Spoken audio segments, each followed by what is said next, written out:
TV पे number आपको number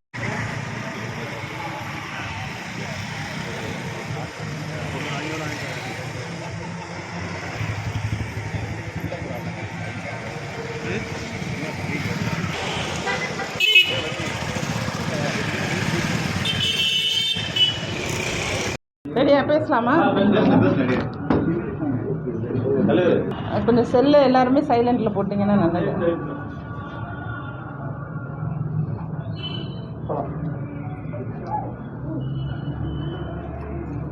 அனைவருக்கும் வணக்கங்க. இன்றைக்கி அனைத்து மக்கள் அரசியல் கட்சியுடைய கட்சி அலுவலகம் மதுரை மேற்கு தொகுதியில் சிக்கந்தர் சாகுபடி பகுதியில் திறந்திருக்கோம். அனைத்து மக்கள் அரசியல் கட்சி முக்கியமான நோக்கம் என்னவாக இருக்குன்னா, எளிய மக்கள் அரசியலுக்குள்ளே வரணும், சாமானியர்களோட அரசியல் இங்கே நிலவணும். அப்போ தான் தமிழகத்தில் அடித்தட்டு மக்களுக்கான உரிமைகளையும் அவர்களுடைய பிரச்சனைகளையும் சுலபமாக தீர்க்க முடியும். அதனால் இது முழுவதுமாக சாதி மத எந்த பாகுபாடும் இல்லாமல், ஏழை பணக்காரங்கிற வித்தியாசம் இல்லாமல் அனைவரும் அரசியலுக்குள்ளே வரணும். மக்கள் அரசியல் அப்படிங்கிறது தான் அனைத்து மக்கள் அரசியல் கட்சியோட கருவாக எடுத்து அனைத்து மக்கள் அரசியல் கட்சி அப்படிங்கிறத நம்ம நடத்திட்டுருக்கோம். இப்போது எழுச்சியாக தமிழகம் முழுவதும் பலர் இப்போ கட்சியில் இணைஞ்சிக்கிட்டு இருக்காங்க.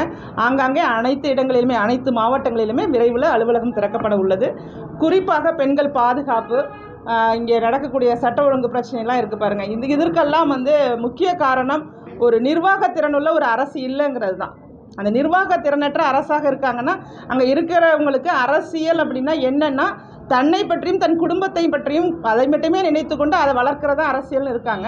அதையெல்லாம் மாற்றணுங்கிறது தான் எங்களுடைய நோக்கமாக இருக்குது. அந்த நோக்கத்தின் அடிப்படையில் மக்களுக்கான அரசியலை எடுத்து சொல்வோம் அப்படிங்கிறதுல உறுதியாக இருக்கும்.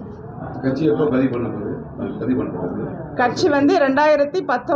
நாங்கள் டெல்லியில் பதிவு செய்யப்பட்டு, கொரோனா காரணமாக 2020 பதிவு செய்யப்பட்டது. 2021 தேர்தலில் 21 தொகுதியில் கேஸ் சிலிண்டர் சின்னத்தில் வேட்பாளர்கள் 10 பெண்களும் 11 ஆண்களும் களத்தில் இறங்கினாங்க.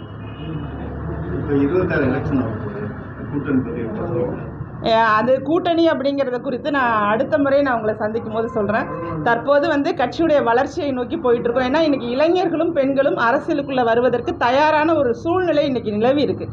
இந்த சூழ்நிலையில் அரசியல்னால் என்ன அப்படிங்கிறத மக்கள் மத்தியில் எடுத்துகிட்டு போகிறதுக்கு கண்டிப்பாக என்னால் முடியுங்கிற முழு நம்பிக்கையோடு நான் செயல்பட்டு இருக்கேங்க. ஏன்னா இன்றைக்கி பெரிய புகழ் மட்டும் சொந்தமாக இருந்தால், நடிகராக இருந்தால் போதும், வேறு ஏதாவது தகுதி இருக்கணும் அப்படிங்கிறது தான் அரசியலுக்கான அடிப்படை தகுதியாக இருக்குது. இன்னாரோட வாரிசாக இருக்கணும், முதலமைச்சருக்கு மகனாக இருக்கணும், அல்லது அமைச்சர் வீட்டு வாரிசாக இருக்கணும், அல்லது ஒரு புகழ்பெற்ற சினிமா நடிகராக இருக்கணும். இவர்கள் தான் அரசியல் கட்சியை அவங்க உரிமைக்கு கொண்டாட முடியும்னு நினைக்கிறாங்க. அப்படி கிடையாது. அடிப்படையாக இந்தியாவில் உள்ள யார் வேணாலும் ஒரு அரசியல் கட்சி தொடங்கலாம். அந்த அரசியல் கட்சி அப்படிங்கிறது அதோடைய நோக்கம் சரியானதாக இருந்தால் மக்கள் எழுச்சியோடு அங்கே வருவாங்க, ஒரு மக்களுக்கான அரசியலை உருவாக்குவாங்கங்கிறதுல நான் உறுதியாக இருக்கேன். கண்டிப்பாக விரைவில் அனைத்து மக்கள் அரசியல் கட்சி தமிழகம் முழுவதும் எல்லாராலையும் பேசப்படக்கூடிய ஒரு இடத்திற்கு வந்துருங்கிறது எங்களோட. டாஸ்மாக் எதிர்த்து நிறைய போராட்டங்கள், இன்னும் குறிப்பாக சொல்லணும்னா மதுரை உயர்நீதிமன்றத்தில் டாஸ்மாகில் 10 ரூபா 20 ரூபா கூட வாங்குறாங்கிற வழக்கு போட்டதே அனைத்து மக்கள் அரசியல் கட்சி தான். ராஜேஸ்வரி பிரியாங்கிற பேரில் தான் அந்த வழக்கே நாங்கள் போட்டோம். அந்த வழக்குக்கு தீர்ப்பு கூட நாங்கள் வாங்கி வச்சுருக்கிறோம், ரசீது கொடுக்கணும் அப்படிங்கிற அடிப்படையில். ஏன்னா 4500 கோடிக்கு மேலே கள்ள வருமானம் ஈட்டக்கூடிய ஒரு துறையாக அரசாங்கம் நடத்தக்கூடிய டாஸ்மார்க்கே நடக்குது. அப்போ மற்ற நிறுவனம்லாம் எப்படி நடக்கும்? ஒரு எம்ஆர்பியை விட ஒரு 10 பைசா கூட வாங்கிட முடியுமா மற்ற பொருளில்? ஆனால் கவர்மெண்ட் நடத்தக்கூடிய ஒரு ஆர்கனைசேஷனில், ஒரு நிறுவனத்தில் இப்படி ஒரு நிலை இருக்குது அப்படிங்கிறதுக்காக ஒரு அறச்சீற்றத்தோடு தான் நான் ஒவ்வொரு செயலும் செய்து கொண்டிருக்கிறேன். நான் நிறைய போராட்டங்கள் மேற்கொண்டிருக்கேன். அந்த போராட்டங்கள்லாம் மக்கள் மத்தியில் பெரிய அளவில் மீடியாக்கள் எடுத்து செல்வதில்லை. இருந்த போதிலும் களத்தில் ராஜேஸ்வரி பிரியாவுக்கு என்று ஒரு பெயரும் மக்கள் மத்தியில் அவர்களுக்கு என்னை பற்றி தெரியுங்கிறதும் இருக்குது. சமீபத்தில் விஜய் இருக்கு, திமுக பாரம்பரிய கட்சி, திராவிட கட்சி இருக்குது. அதுக்கடையில் அவர் நான் தான் அவருக்கு வேறு. அதில் விஜயுடைய போக்கு, கட்சியுடைய கொள்கைகளை பேசினாங்க. அதை பற்றி என்ன சொல்ல விரும்புகிறீங்க? புது அரசு கட்சியில பக்கத்தில் கொண்டு வரப்போ நிச்சயமாங்க. அதாவது இன்னைக்கு இளைஞர்கள்ட்டையும் பெண்கள்கிட்டையும் என்னை எடுத்து சென்றதே விஜய் விஷயத்தில் தான். உங்களுக்கும் தெரிஞ்சிருக்குன்னு நினைக்கிறேன். லியோங்கிற ஒரு படத்தில் அவருடைய பாடல் காட்சியில் சிகரெட்டை ப்ரொமோட் பண்ணுறாரு அப்படிங்கிறத எதிர்த்து சென்சார் போர்டை அணுகி நான் செய்தவற்றில் இதுவும் ஒன்று. சென்சார் போர்டு அணுகி கிட்டத்தட்ட 8 வரி அந்த சிகரெட் மற்றும் மது குறித்த பாடல் வரிகளை நான் தான் நீக்க செய்தேன். அதை நீக்க செய்த போது அப்போ அவர் ஒரு அரசியலுக்குள்ளே வராத சூழ்நிலை. அப்போ எல்லாருமே என்னை எதிர்த்து அந்த ரசிகர்களை வைத்து ஒரு பெண்ணாக இருப்பதனால இணையதளத்தில் நிறைய ஒரு அருவருக்கத்தக்க செயல்கள் எல்லாம் ரசிகர்கள் என்ற பெயரில் செஞ்சுக்கிட்டு இருந்தாங்க. அதற்காக நான் திரு விஜய் அவர்கள் மீது வழக்கு கொடுத்தேன். டிஜிபி அலுவலகத்துக்கு போய் இது மாதிரி நான் ஒரு நல்ல செயலை சமூகத்திற்காக செய்யும் போது கருத்தால் வெல்லலாமே தவிர அவர்களுக்கு பணம் இருக்குது, புகழ் இருக்குது அப்படிங்கிறதுனால கூட்டத்தை வச்சுக்கிட்டு ஒரு பெண்ணை வந்து தவறாக சித்தரித்து பேசுவதுங்கிறது அநாகரிகத்தோட உச்சக்கட்டம். இன்னும் மற்ற பெண்கள்லாம் வெளியில் வரணும்னா என்ன மாதிரி உள்ள ஆட்கள் இங்கே நின்று போராட வேண்டிய ஒரு நிலையில் இருந்துக்கிட்டு இருக்கோம். ஒரு நியாயத்துக்காக ஒரு நல்லது செய்யணும்னா கூட. ஏன்னா அந்த இடத்துல திரு விஜய் அவர்கள் ஒரு வார்த்தை கூட நல்லது செய்கிறவங்களை பற்றி பேசாதீங்கன்னு அவங்களோட ரசிகர்களுக்கு ஒரு அறிவுரை கூட வழங்கலை. அவருக்கு என்ன தகுதி இருக்குன்னு எனக்கு தெரியலைங்க. அந்த தகுதி இல்லை, அந்த தகுதி அப்போவே இல்லை. இப்போ அரசியல் கட்சி அரசியல் மேடையை முழுவதுமாக ஏதோ இவர்களை பற்றியும் அவர்களை பற்றியும் பேசுவதற்காக நம்ம அரசியல் கட்சி நடத்துகிறோம். முக்கியமாக மக்களுடைய அடிப்படை பிரச்சனைகளை பற்றி பேசுவதற்கு தான் ஒரு அரசியல் கட்சி இருக்கணுமே தவிர எனக்கு யார் எதிரி தெரியுமா அப்படின்னு எப்படி கேட்க முடியும்? ஒரு பரிசோதிக்கப்படாத அரசியல் கட்சி எதிரியை எப்படி தீர்மானிக்க முடியும்? ஒரு கணக்கு இருக்குல்ல, தேர்தலில் வாக்கு வங்கி இருக்குல்ல, போன தேர்தலில் என்ன வாக்கு வங்கி வச்சுருந்துருக்காங்க, இந்த தேர்தலில் என்ன வாக்கு வங்கி வச்சுருக்காங்கிற இடம் இருக்குல்ல, அதை வைத்து தானே எதிரிகள் யார் முதலிடம் யார் எதிர்கட்சி அப்படிங்கிறதெல்லாம் நிர்ணயிக்க முடியும். நானும் சொல்லலாம் எனக்கும் திமுக தான் எதிரி அப்படின்னு நானும் பேசலாம், அது பேச்சு. பட் உண்மை அப்படிங்கிறது என்னங்கிறது மக்களுக்கு அரசியலை நீங்கள் எப்படி அணுகணும். நான் இப்போ நீங்கள் கேட்டீங்க நான் என்னென்ன போராட்டம் செய்தேன், என்ன வழக்கு தொடுத்தேங்கிறத மக்களுக்காக என்னென்ன செய்திருக்கிறேன் என்பது இன்னும் பட்டியலிட 1 மணி நேரம் தேவை எனக்கு. அந்த அளவுக்கு நான் செஞ்சுருக்கேன். முக்கியமான விஷயங்க, மது மற்றும் போதை பழக்கம் இல்லாத ஒரு தமிழகத்தை உருவாக்கணுங்கிறது என்னுடைய அடிப்படையான ஒரு விஷயமா நான் அந்த கட்சியை தொடர்ச்சியாக, ஏன்னா அடுத்த தலைமுறை முழுவதுமாக கஞ்சா மற்றும் பிற போதைப் பொருள்களுக்கு அடிமையாக்கப்பட்டுட்டாங்க. எல்லாருக்குமே தெரியும், பேருந்து நிலையத்தில், ரயில் நிலையத்தில், கல்லூரி வாசலில் இப்படி எங்கே பார்த்தாலுமே போதைப் பொருள் புழக்கம் அதிகமாக இருக்குது. நான் கேட்குறேன், இந்த போதைப் பொருளோட ஒட்டு மொத்தமாக எங்கேருந்து வருதுன்னு உங்களால் தடுக்க முடியாதா? சில்லறை வியாபாரத்தை மட்டும், சில்லறை வியாபாரிகளை மட்டும் அப்பப்போ நீங்கள் 2.0 3.1 சும்மா சினிமா பட பெயர்களை மாதிரி வச்சு அதை மட்டும் தடுக்கிற மாதிரி பண்ணுறீங்களே தவிர உண்மையான எங்கேருந்து வருதுங்கிற ஒரு ஒட்டு மொத்த கூட்டம் இருக்குங்களா, அந்த கூட்டத்தை இது வரைக்கும் பிடிக்கிறது இல்லை. நமக்கே வந்து தெரியும், ஜாஃபர் சாதிக் போன்றவரெல்லாம் ஆளுங்கட்சியில் இருக்கும் அப்படிங்கிறத அவங்க ஒரு அடையாளமாக பயன்படுத்தி கொண்டு கிட்டத்தட்ட 2000 கோடிக்கு மேலே அவங்க போதைப்பொருள் விவகாரத்தில் ஈடுபட்டிருந்தாருங்கிறத நம்ம பார்த்தோம். அதனால் இன்னைக்கு மிக முக்கிய பிரச்சனை, ஏன்னா நீங்கள் என்ன திட்டம் போட்டாலும் என்ன நல்லது செஞ்சாலும் ஒரு மனிதனாக இருக்கணும்ல. போதைப் பொருளுக்கு அடிமையாயிட்டானா அவனுடைய மனநிலை மாற்றப்பட்டு அவன் மனித நிலையிலிருந்தே மாறி ஒரு கொடூர மிருகமாக மாறிடுறான். இங்கே நடக்கக்கூடிய பாலியல் குற்றங்களுக்கும் விபத்துகளுக்கும் முக்கிய காரணமாக போதை தான் இருக்குது. நாமளே கேள்விப்பட்டோம், அதாவது எப்படின்னா கொரோனா காலகட்டத்தில் 43 நாள் டாஸ்மாக் கடை மூடி இருந்தப்ப 80% குற்றங்கள் இல்லை அப்படிங்கிறத கணக்கோட நம்ம கேள்விப்பட்டோமா இல்லையா? அப்போ நாட்டோட பிரதான பிரச்சனையாக நம்ம பார்க்கப்பட வேண்டியது மது மற்றும் போதைப் பொருள் தான். அதாவதுங்க அவருக்கு பாதுகாப்பு போட்டிருக்காங்க, அரசு பாதுகாப்பு போட்டிருக்காங்க. ஆனால் அந்த அரசு பாதுகாப்பு போட்டவர்கள் அந்த இடத்துல வந்து செயல்பட விடாம தான் சொந்த காசுல பவுன்சர்களை வச்சுக்கிட்டு அந்த சினிமா பாணியில ஒரு இளைஞனை தூக்கி வீசுறதை நம்ம பார்த்தோம். அந்த பையன் நியாயமா கேட்டிருக்கான், எங்க அம்மாவுக்கு வேற யார் இருக்கான்னு சொல்லி தான் இன்னைக்கு கம்ப்ளைண்டே வந்து பதிவு செய்யப்படும். இந்த ஒரு வரி தான் இன்னைக்கு தமிழகத்தில் உள்ள இளைஞர்கள் மத்தியில நானும் சொல்றேன், உங்களுக்கு அம்மா அப்பா இருக்காங்க, உங்களுக்கு குடும்பம் இருக்கிறது, அதை மறந்து விட்டு இது மாதிரியான கூட்டங்களுக்கு போகாம இந்த ஒரு ஈர்ப்பு, ஒரு ரசிகர் அப்படிங்கிற ஒரு வெறின்னு சொல்லுவாங்கள்ல, அந்த வயசுல வரக்கூடிய ஒரு எண்ணம் தான் சினிமாவை தவிர விஜய் அவர்கள் மேல உங்களுக்கு அரசியல்னா என்னன்னு தெரியல, எதற்காக வாக்களிக்கணும்னு தெரியல, எதுவுமே தெரியாம நீங்க பாட்டுக்கு வந்து அந்த இடத்துல நின்று ஒரு 3 பேர் இறந்து போயிருக்காங்க. ஒரு குறைந்தபட்சம் அந்த மேடையில ஒரு இரங்கல் கூட தெரிவிக்கல. ஒருத்தரோட கார் அந்த இடத்துல நசுங்கிருக்கு, மேடையிலேயே சொல்லணுமா இல்லையா? அதற்கு நான் பொறுப்பேற்றுக் கொள்கிறேன். நீங்க தனியா சொன்னீங்கிறது வேற, மேடையில் உங்களை நம்பி வந்த ஒருத்தருடைய உடைமை பாதிக்கப்பட்டிருந்தா அதை சொல்லணுமா இல்லையா? அப்போ விஜய் அவர்களுக்கு அரசியல் என்பது என்னவென்று தெரியாமல் அரசியலுக்குள்ளே இருக்காரு. அவர் அரசியலை முதல்ல கற்றுக்கொள்ளணும், அதுதான் என்னோட வேண்டுகோள். ஏன்னா நீங்கள் நீண்ட தூரம் பயணம் செய்யாமல் எடுத்த உடனே நான் சிஎம் அப்படின்னு சொல்கிறது மிகவும் வருத்தமாக இருக்குது. அப்படி பார்த்தா நான்லாம் உங்களை விட சீனியர், எங்ககிட்ட பணமும் புகழும் இல்லைன்னா நாங்கள்லாம் அரசியலுக்கு தகுதியற்றவர்களா?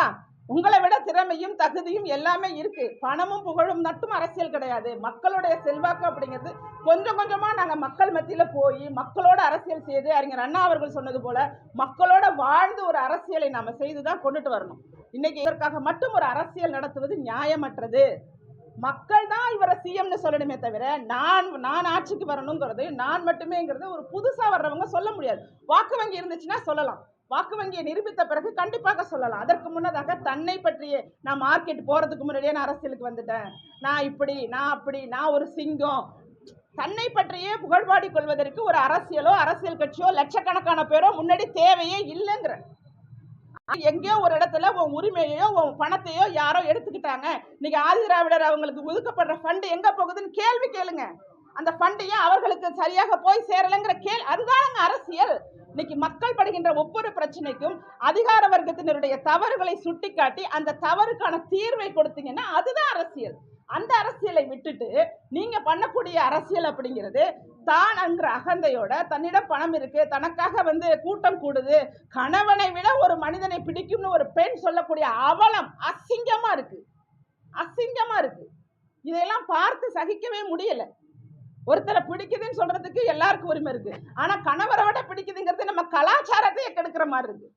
அந்த அளவுக்கான அரசியல் மிக மிக ஆபத்தானது. இளைஞர்கள் இதை புரிந்து கொண்டுதான் நடந்துக்கணும். அப்ப நீங்க கேட்டது மாதிரி விஜய் இருக்கும்போது நீங்க எப்படி வருவீங்கன்னா, நிச்சயமாக விஜயாலேயே அரசியல் பண்ண முடியுது, மக்கள் கூட்டத்தை கூட்ட முடியுதுன்னா கண்டிப்பாக என்னால அதை விட மிகப்பெரிய நல்ல கூட்டத்தை உருவாக்க முடியும். துண்டு, ஆமா துண்டு, அதை தூக்கி வீசுறதெல்லாம் உண்மையாகவே கட்சியை நேசிக்கக்கூடியவர்கள் அரசியலை தெரிந்தவர்கள் யாராவது பண்ணி பார்த்துருக்கீங்களா? நீங்க உங்கள்கிட்ட கேட்கிறேன். இது ஒரு அவமதிக்கிற செயல், இது ஒரு அவமரியாதை கொடுக்கக்கூடிய ஒன்று. இந்த மாதிரி ஒரு அவமரியாதையை அவர் செய்திருக்கிறார். இது ஒரு அரசியல் கட்சி கிடையாது, அது ஒரு ரசிகர் கூட்டத்தை வைத்துக் கொண்டு நடக்கின்ற கேலி கூத்தாகத்தான் நான் பார்க்கிறேனே தவிர அவர்கள் அரசியலை நல்லா கத்துக்கிட்டு மக்கள் மத்தியில நல்ல பெயரோட வந்தா நானும் வரவேற்பேன். இன்னங்க அதாவது அரசியலோட அடிப்படை தெரியாதவர்களால எப்படிங்க கட்சி கம்பத்தை கூட வைக்க முடியும்? ஏன்னா அவர்களுக்கு விளம்பரம் அப்படிங்கிறது தேவையில்லை. அந்த விளம்பரம் தேவையில்லை அப்படிங்கிறதுனால அது மட்டுமே அவங்க அரசியலாக நினைக்கிறாங்க. விளம்பரம் இல்லாமல் காசு கொடுக்காம நம்மளால கூட்டம் கூட்ட முடியும், அப்போ நம்ம அரசியலில் பெரிய ஆளாயிடலாம் அப்படிங்கிற ஒரு இடம் இருக்குல்ல, அது ஒரு வேலை செய்ய தெரியல. நீங்கள் சொல்கிறது அதுவே கார் மேலே விழுந்துச்சு, நபர் மேலே விழுந்தா உயிர் பலியில் ஏற்படும். அப்போ இது போன்ற தவறுகள்லாம், ஏன்னா அனுபவசாலிகள் யாருமே கட்சிக்குள்ளே போகலை, அதுதான் அங்கே உண்மை. இன்னைக்கு இருக்கக்கூடிய சின்ன பசங்க அந்த எப்படி முதல் நாள் முதல் காட்சி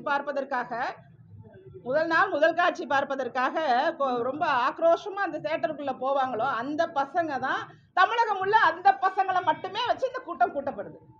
இது மிக எளிமையான ஒன்று, அதை மட்டும்தான் பார்க்குறேன். அனுபவசாலிகளான அனுபவ அரசியலை கொண்டவங்க யாருமே இது வரைக்கும் அவங்க கூட இல்லை. இது ஒரு வெற்று கழகமாக தான் போகுங்கிறது என்னுடைய கருத்து. இவர் தாக்கப்பட்டது அப்படிங்கிறது அது உண்மை இல்லையா? ஏன்னா தொடர்ச்சியாக கிட்டத்தட்ட 100 தொகுதிகளுக்கு மேலே அவர் பயணம் செய்து கொண்டிருக்கும் போது ஒரே மாதிரியான சம்பவம் திரும்ப திரும்ப நடக்குது அப்படின்னா அந்த இடத்துல யாருக்கா இருந்தாலும் ஒரு சந்தேகம் வரத்தான் செய்யும். இது வேணும்னு நடக்குதா, இல்லை இது திட்டமிட்டு நம்ம கூட்டத்தை திசை திருப்புவதற்காக நடத்துதாங்கிற சந்தேகம் வரத்தான் செய்யும். அந்த சந்தேகத்தின் அடிப்படையில் அங்கே ஏதோ பிரச்சனைகள் ஏற்பட்டிருக்கலாம். அந்த அங்கே இருந்து சரியான தகவலை இல்லாமல் நம்ம பேச முடியாது. ஏன்னா ஒவ்வொருத்தரும் ஒவ்வொரு பதில் சொல்கிறாங்க. அந்த ஆம்புலன்ஸ் டிரைவர் சொல்கிறாரு இந்த கூட்டத்தில் யாரோ மயங்கி விழுந்தாங்கன்னு அவர் ஒரு பதில் சொல்கிறாரு. ஆனால் வெளியில் உள்ள அதிகாரிங்க என்ன பதில் சொல்கிறாங்கன்னா விபத்து நடந்திருக்கு, அங்கே விபத்து நடந்திருக்கு, அந்த விபத்துக்காக தான் நாங்கள் போகணும்னு சொல்கிறாங்க. அப்போ முன்னுக்கு பின் முரணான தகவல்கள் வரும்போது அது குறித்து நாம் விளக்கமாக பேச முடியாது. கோவப்பட்டாங்கன்னா அந்த அளவுக்கு இரிட்டேட் பண்ணியிருக்காங்கங்கிறத நாங்கள் உணர்றோம். அது எல்லா இடத்துலையும் நடக்குதுங்க. கோவப்படுத்தி எப்படியாவது ஒரு இயலாமைன்னு கூட சொல்லலாம். திமுகவிற்கு ஒரு பயம் அதிமுகவோட எழுச்சி பிரச்சாரம் நல்லா இருக்கு, மக்கள் கூடுறாங்கிறதோட பயமா கூட இருக்கலாமே தவிர இதுக்கு இவ்வளவுதான் கருத்து சொல்ல முடியுங்க. எதிர்ப்பு அலை மக்கள் மத்தியில் பரவலாக இந்த ஆட்சியை குறித்தும் இந்த நிர்வாகத்தை குறித்தும் ஒரு துறை கூட இங்கே ஒழுங்காக செயல்படலை, அரசு இயந்திரம் சரியான முறையில் இயங்கலை அப்படிங்கிறதுடைய கோபம் தான் இன்றைக்கி எதிர்க்கட்சி தலைவர் மேற்கொள்ளக்கூடிய ஒரு பிரச்சாரத்தில் அதிக கூட்டம் வருவதற்கான காரணமாக இருக்குது. தன்னிச்சையாகவே மக்கள் கலந்துக்கிறாங்க. அதற்கு மிக முக்கிய காரணம் ஆட்சி மாற்றம் வேண்டும் அப்படிங்கிற இடம். அந்த ஆட்சி மாற்றம் அப்படிங்கிற இடத்துல ஏற்கனவே 4 ஆண்டு காலம் முதல்வராக இருந்த ஒருவர் அவர் செய்த திட்டங்கள் மக்கள் மத்தியில் இன்னைக்கு வரைக்கும் பயனுள்ளதாக இருக்குங்கும் போது நாம் நிச்சயமாக இவரை மீண்டும் ஆட்சியில் அமர்த்தணும். 7% இடஒதுக்கீடு நீட்டு கொடுத்ததாக இருக்கட்டும், 11 மருத்துவக் கல்லூரிகளை கொண்டு வந்ததாக இருக்கட்டும், இதுபோல் அடுக்கடுக்காக சொல்லிக்கொண்டு போகிற அளவுக்கு மக்கள் மத்தியில் காவேரி நாங்கள் டெல்டா பகுதியில் வேளாண் மண்டலமாக பாதுகாக்கப்பட்ட வேளாண் மண்டலமாக மாற்றினதாக இருக்கட்டும், ஒவ்வொரு பகுதியிலுமே கால்நடை வாரியம் அமைச்சதாக இருக்கட்டும், இப்படி சொன்னோம்னா சொல்லிக்கிட்டே போகலாம். அப்போ மக்களுக்கு பிடித்த ஒரு ஆட்சி அவர் கொடுத்துருக்காரு அப்படிங்கிறது தான் இந்த கூட்டத்தின் மூலமாக தெரியுது. நன்றி.